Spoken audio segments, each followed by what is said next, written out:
Oh, that felt so good. Well, see, now you feel connected. So that's like, and you notice it. See, when we're not connected, we don't feel it because it's numb. But once it starts to enliven itself and it connects all the body parts, you can feel like, oh my God, I can actually feel my body now. When I was growing up, and I think that goes for a lot of people who have like a trauma experience or who go into this field. Like I had a huge issue with my body, so there was a lot of disconnect going up and a lot of that stuff. And what I realized was that as I got into sort of like sports and trauma work and then again non-verbal work, I finally started feeling what it was like to be in my body, to actually feel my hands, and the length of my hands or my feet or my height. And I was like, okay, that's what it feels like to be embodied. I was like, okay, and I remember the first few times was after my module one, so module one really, I think it was with Laurie Ann was amazing, Right. and yeah, so she made us go through like 4 TRE sessions in like 2 days. And by the end of it, I was like, okay, that's it. That's the highest I've ever felt in my body ever. And then after that, module two happened, and I was like, oh shit, that's it. And my module two was like, I think just before COVID, it was like just before COVID hit, and my module three was while COVID was there. So I was so lucky that I was going through this experience while COVID was happening. So it's pretty amazing. Yeah.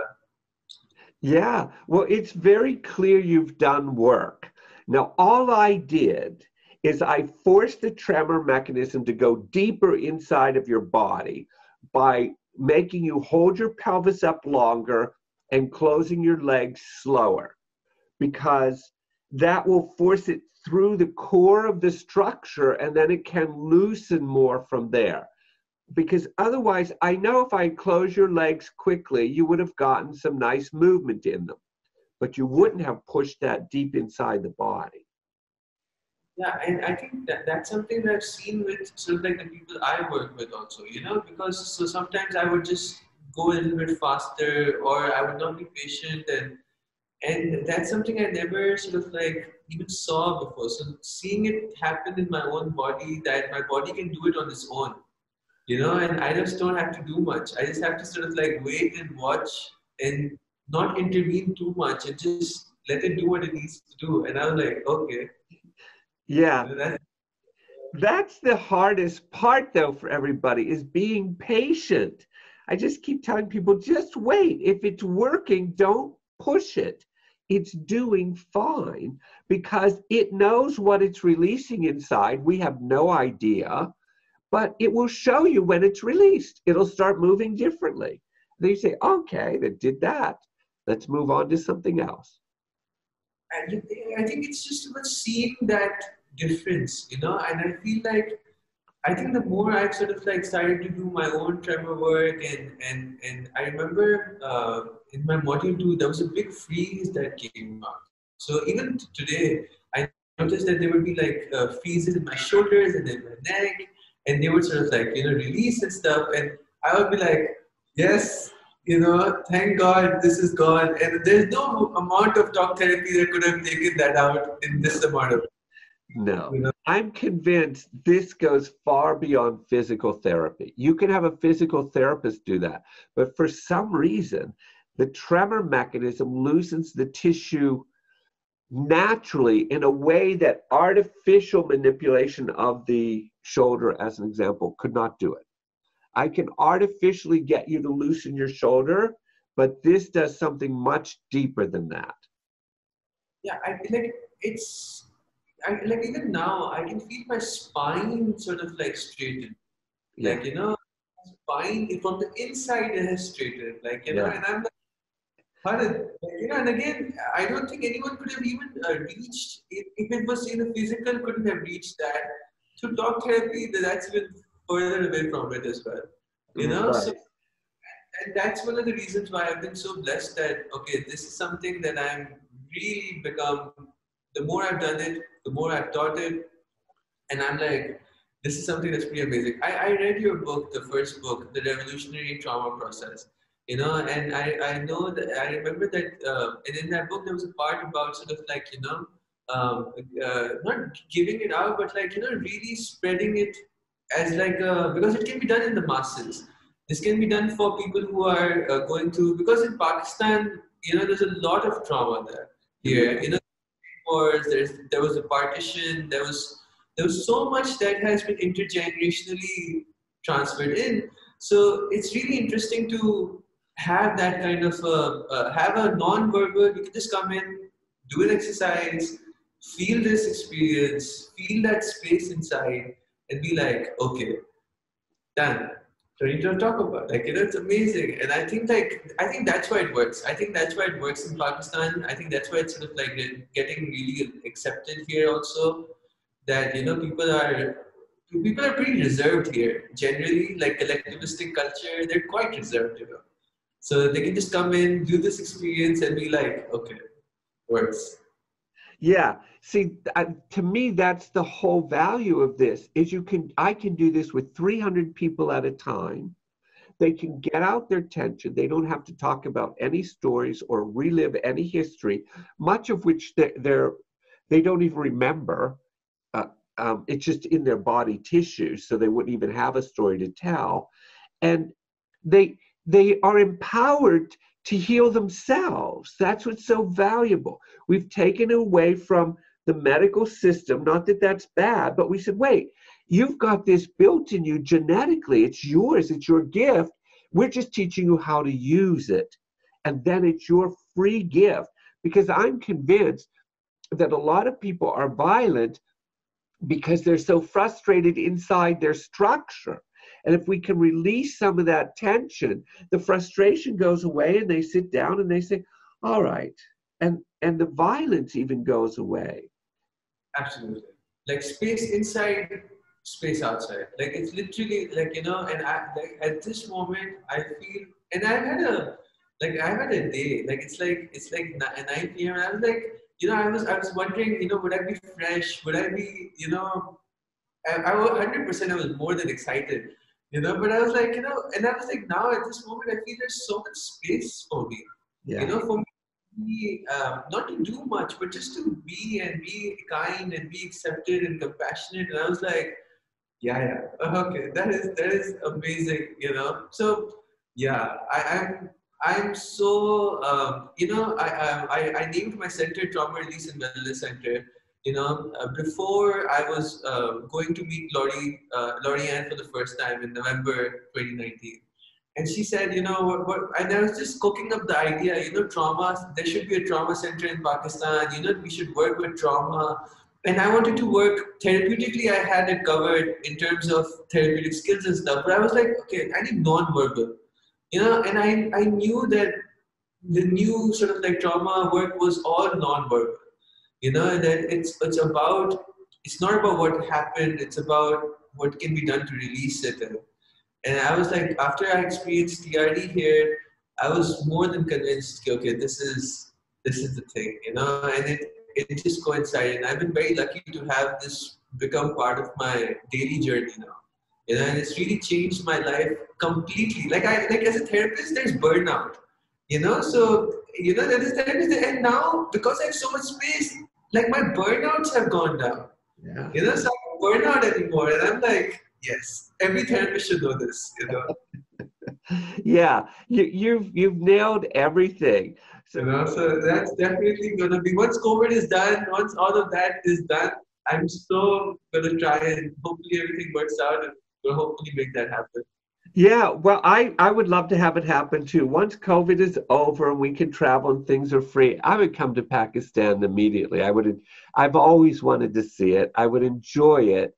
The closest I got was Indonesia, because I'm missing from Indonesia to the Middle East. I don't have any of that area.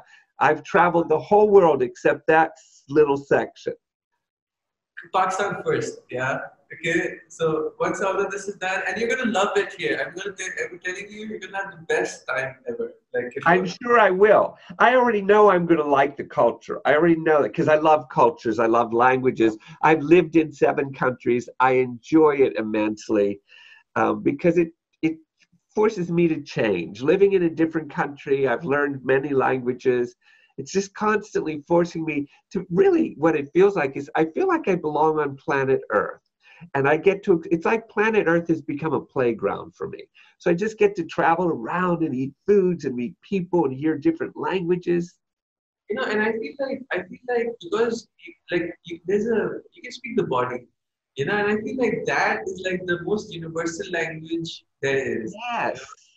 That's the most universal language. So I feel like if people can start speaking body, body language and seeing the body and what's in the body, and I think that transcends culture and any kind of sort of like language barrier or any kind of fear barrier or shame barrier, and boom, like you just get through it. And I feel like that's the best language ever. I agree, but see that I learned that because when I was living in Ethiopia and then Sudan, and I was thinking, um, counseling doesn't work here. It'll never work here. It doesn't even fit in with the culture. They have their own way of dealing with trauma, and they're poor people. What do they have? Yeah. Their body. They have their own body, and they have a mechanism which no one ever told them about in their body, which does the very thing they're trying to do, is release trauma. And yet we're genetically designed to be able to do it as easily as you just did it yourself right now. And I think that's why it works really well here in Pakistan, because those things that were sort of like prominent there, they're still very much prominent here, And the thing with us is there are a lot of people, private organizations that are, because the government kind of, they for, so the private organizations really support people.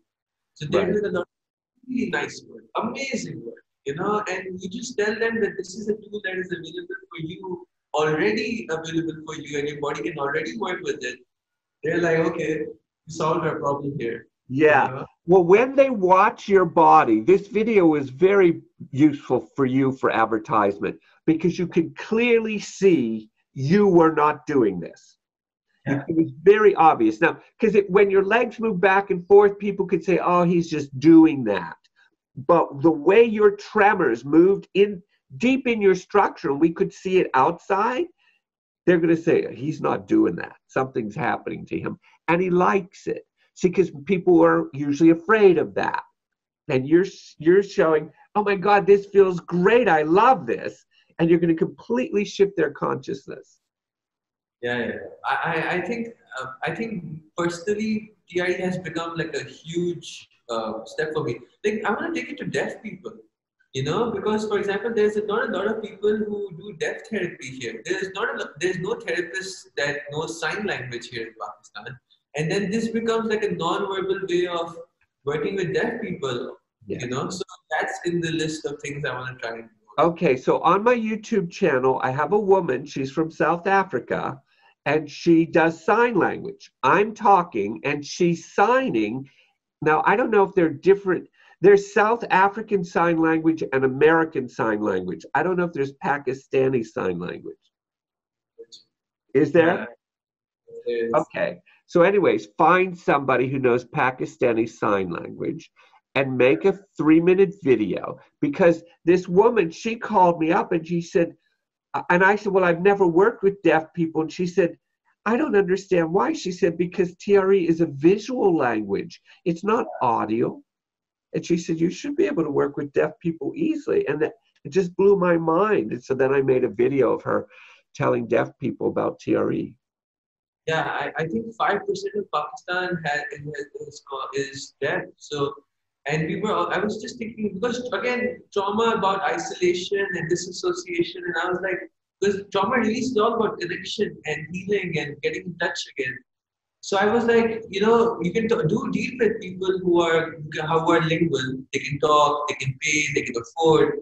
But what about those who can't pay and who can't talk? Yeah. You know? Exactly. That's the whole point. if you could ever get this on TV or something and bring it right into their living room, they can see this is free and this is available and this works. And the poorest of people can have it. What I'm really working on now is I'm trying to get mothers to demonstrate doing this with their children, because the children are so traumatized at such a young age. I worked with a child 8 years old, and already I could see how his body was segmented. It had already split apart. The pieces weren't connected. It was quite fascinating that early in life we segment the body, and then from there on we grow with these body parts that are not connected.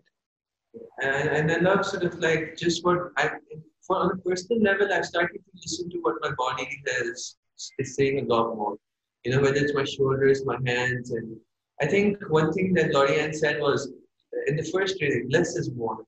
You know, she said that, and I was like, okay. At first, I didn't get it because I was also like, in one session, I want to get rid of all my traumas, you know. But then slowly and gradually, she dialed down my tremors, and she was just making me recognize them slowly and gradually. Okay, this is the tremor mechanism, and how does it just making me aware of it, and it kind of worked for me. You know, the way she taught, and I mean, like, hats off to her, and I think all of TRE Pakistan has been sort of like, held by her for sure, you know. So it's been an amazing experience. Beautiful. That's wonderful. I'm so glad to hear it. She did a great job. It's a pleasure to meet you.